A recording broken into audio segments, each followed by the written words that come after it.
Olá, bem-vindos. O meu nome é Sandra Osório e este é o canal Física e Química 360. Neste vídeo vamos falar sobre a segunda lei de Newton, ou lei fundamental da dinâmica, como também é conhecida. Nós vimos no vídeo sobre a primeira lei de Newton que a primeira lei se aplicava aos casos em que a resultante das forças exercidas num corpo era nula. A segunda lei de Newton aplica-se aos casos em que a resultante das forças exercidas num corpo, num sistema, não é nula. Se quiseres saber tudo sobre a segunda lei de Newton, fica por aí porque eu vou ajudar-te.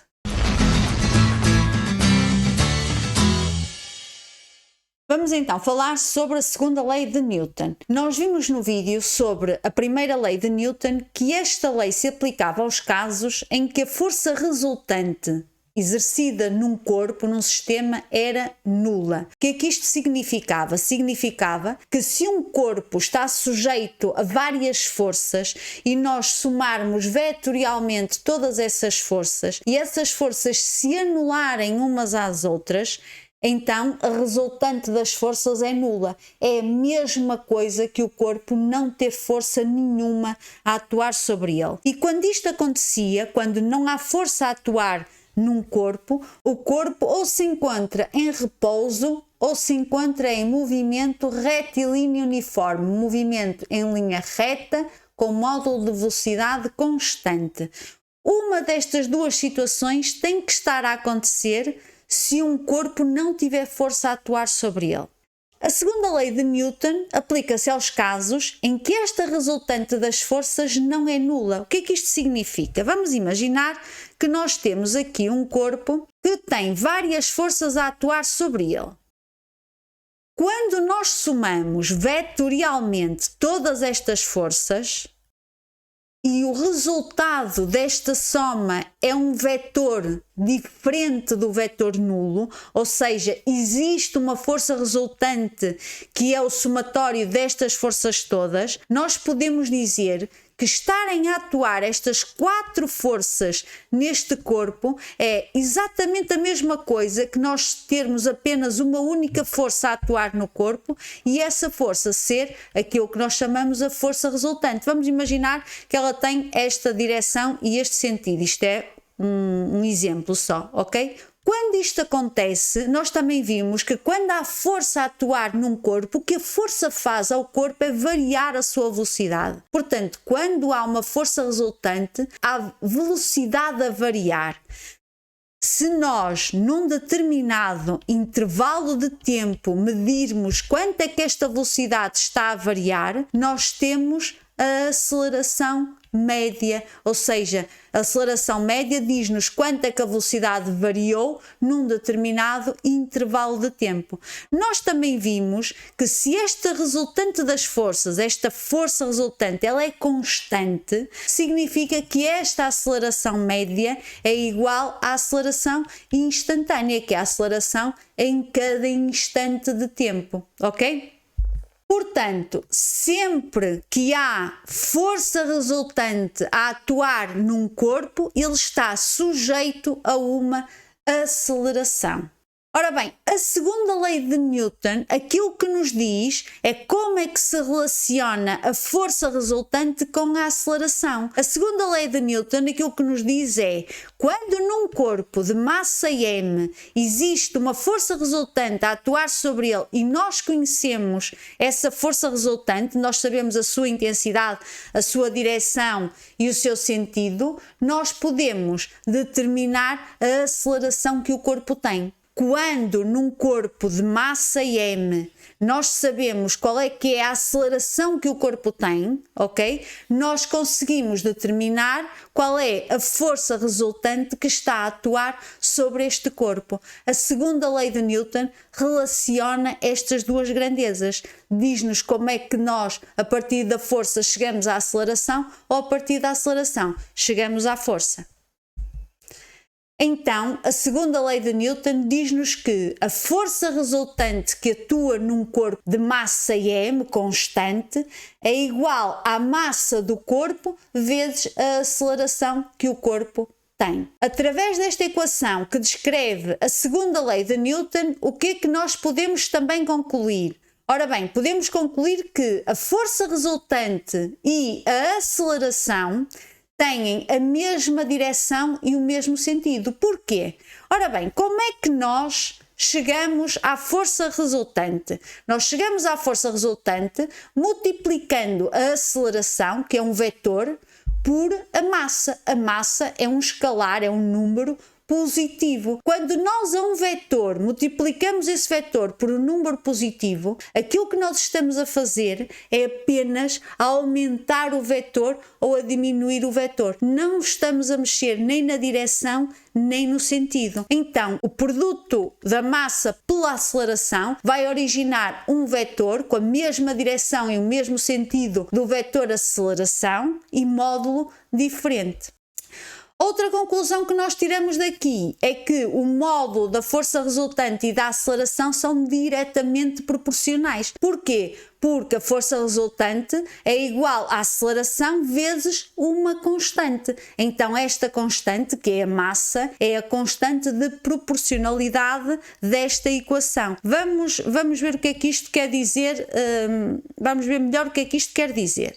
Então vamos imaginar, se nós dizemos que a força resultante e a aceleração elas são diretamente proporcionais, significa que num gráfico força resultante versus aceleração, aquilo que nós vamos obter é uma linha reta cujo declive dessa reta é a constante de proporcionalidade, ou seja, é igual ao m. Vamos então ver, vamos imaginar que nós temos aqui um corpo de massa 10 kg e sobre este corpo está a atuar uma força de módulo 10 N. Se nós calcularmos o módulo da aceleração pela equação, passamos a massa, está aqui a multiplicar, passa para aqui a dividir, portanto é igual à força resultante a dividir pela massa, é igual a 10 N a dividir por 10 kg, que dá 1 metro por segundo quadrado. Então, quando a força resultante é de 10 N, a aceleração é de 1 metro por segundo quadrado. Vamos representar aqui através desta bolinha. Se a força resultante que atua neste corpo de massa 10 kg não for 10 N, mas for uma força resultante e constante de 20 N, então a aceleração é igual a 20 a dividir por 10, ou seja, é igual à força resultante a dividir pela massa do corpo, e isto dá 2 metros por segundo quadrado. Então, se a força resultante for 20 N, a aceleração vai dar 2 metros por segundo quadrado. Se a força resultante, deixem-me só pôr aqui o resto da escala, senão parece que eu estou a inventar a escala de propósito. Se a força resultante é igual a 30 N, então a aceleração é igual a 30 a dividir por 10 é igual a 3 metros por segundo quadrado. Lá está. Uma força de 30 N tem uma aceleração de 3 metros por segundo quadrado. Reparem que a função que melhor ajusta estes pontos é uma reta. Agora, o declive desta reta tem que ser igual à constante de proporcionalidade que é a massa. A que é igual o declive da reta? O declive da reta é igual, em matemática, nós diríamos ΔY sobre ΔX. Neste caso, é a força resultante a dividir pela aceleração. É o delta da força resultante a dividir pelo delta da aceleração. Se nós pegarmos agora na expressão, força resultante é igual à massa vezes a aceleração, a massa é igual à força resultante a dividir pela aceleração. Portanto, a força resultante a dividir pela aceleração é a massa do corpo. Estas duas grandezas, força resultante e aceleração, são diretamente proporcionais, vemos aqui no gráfico, uma em função da outra dá uma reta e a constante de proporcionalidade, o declive desta reta, é igual à massa do corpo. Vamos agora ver algumas conclusões que esta lei nos permite tirar. A primeira conclusão que se pode tirar desta lei é que se a força resultante, se o módulo da força resultante for zero, a aceleração também é zero. E isso é simples de ver, não é? Ou seja, se a resultante das forças for zero, é porque a aceleração é zero. Porque a massa nunca é zero, a massa é sempre uma constante diferente de zero. Portanto, a força resultante só é zero quando a aceleração do corpo é zero, de outra forma não acontece. A segunda conclusão que esta lei nos permite tirar é: se o módulo da força resultante for igual a uma constante, diferente de zero, obviamente, então a aceleração também ela é uma constante.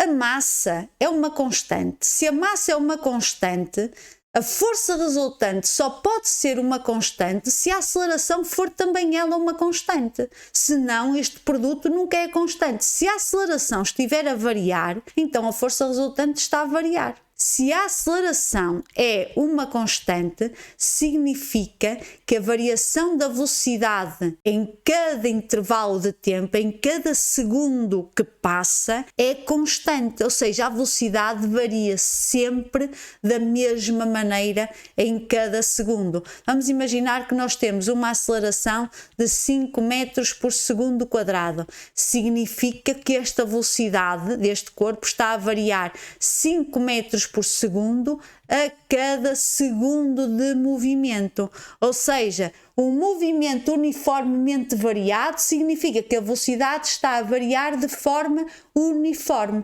E ele ou é um movimento uniformemente acelerado se a velocidade estiver a aumentar, ou é um movimento uniformemente retardado se a velocidade estiver a diminuir. Então agora vamos ver a próxima conclusão que esta lei nos permite tirar. Então esta lei diz-nos que quanto maior for o módulo da força resultante, maior será o módulo da aceleração para um corpo de massa m constante. Ora, isto é simples de nós percebermos, não é? Temos que o módulo da força resultante é igual à massa vezes o módulo da aceleração. Então, a aceleração é igual à força resultante a dividir pela massa. Vamos imaginar que o nosso corpo tem uma massa constante e igual a 10 kg.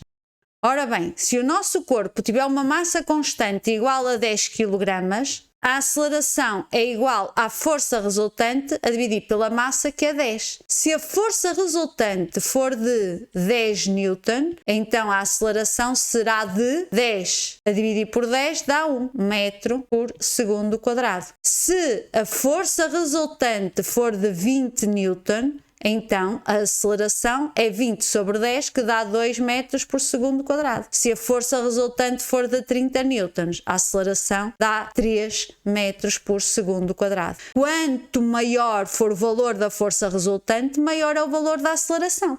Isto é intuitivo, não é? Quanto maior o valor da força resultante que está a ser aplicada a um corpo, maior é o valor da sua aceleração, ou seja, maior é o valor da variação da sua velocidade. Vamos imaginar um corpo parado, velocidade 0. Aplicamos uma força de uma intensidade X e o corpo vai passar em 1 segundo, passa de velocidade 0 para uma velocidade de 2 metros por segundo. Se nós aplicarmos uma força maior a este corpo, ele em 1 segundo vai passar não para uma velocidade de 2 metros por segundo, mas vai passar para uma velocidade superior. Ele vai conseguir atingir uma velocidade maior ao fim do primeiro segundo, se a força que nele estamos a aplicar for maior. Ora bem, vamos então passar para a última conclusão que esta lei nos permite tirar. E essa conclusão é a seguinte: a mesma força resultante aplicada a corpos de massas diferentes provocará no corpo de maior massa uma menor aceleração. Esta também é intuitiva e fácil de perceber. Portanto, nós temos que a força resultante é igual à massa vezes a aceleração. A aceleração é igual à força resultante a dividir pela massa. Imaginemos aqui um corpo de massa 10 kg e temos aqui um outro corpo de massa 20 kg. Vamos aplicar a mesma força aos dois corpos. Vamos aplicar uma força de 40 Newton a um e ao outro corpo. Vamos ver qual é que é a aceleração de um e do outro. Vamos imaginar que este é o corpo A e este é o corpo B. Ora, a aceleração de A vai ser igual à força resultante aplicada em A a dividir pela massa de A. É igual, força resultante é a mesma para os dois, 40 a dividir por 10. Isto dá 4 metros por segundo quadrado. a aceleração que B vai ganhar é igual à força resultante aplicada em B a dividir pela massa de B. É igual aos mesmos 40 Newton, a força é a mesma, a dividir por 20 kg. Isto é igual a 2 metros por segundo quadrado. Ou seja, a mesma força aplicada a um corpo de menor massa vai ter uma maior aceleração. Quando nós queremos fazer este exercício de quem vai ter maior aceleração, é nós imaginarmos que os corpos estão em repouso e que os queremos retirar do repouso. Ou seja, queremos passar de uma velocidade zero para um outro valor, queremos variar a sua velocidade. E vemos aqui o que é mais fácil variar. É mais fácil variar a velocidade de um lápis, não é? E retirá-lo do repouso do que de um caixote cheio de livros. E aqui isto remete-nos novamente para a primeira lei de Newton e a lei da inércia. A inércia é a dificuldade que a massa tem, que a massa oferece em variar a sua velocidade. Quanto maior a massa, maior a inércia de um corpo, mais difícil é nós variarmos a velocidade de um corpo. Então, se o que a força faz é variar a velocidade de um corpo para a mesma força, corpos de massas diferentes, nós vamos conseguir provocar uma maior variação de velocidade no corpo que tem menor massa, porque oferece menos resistência à variação da velocidade, do que num corpo que tem maior massa, porque este oferece mais resistência à variação da velocidade. Em relação à segunda lei de Newton, eu ainda vou fazer mais um vídeo sobre a segunda lei de Newton, onde vamos falar da aplicação da segunda lei de Newton em dois casos. O primeiro caso é a aplicação da lei de Newton na queda livre de um corpo perto da superfície da Terra, e num segundo caso é da aplicação da lei de Newton no movimento retilíneo, onde apenas existem forças constantes a atuar no corpo. Para este vídeo não ficar muito grande, eu vou ficar por aqui. Espero que vocês tenham gostado. Se gostaram, peço-vos então que deixem o vosso like, é importante para mim. Desejo-vos tudo de bom e nós vemo-nos então num próximo vídeo. Até lá, fiquem todos bem.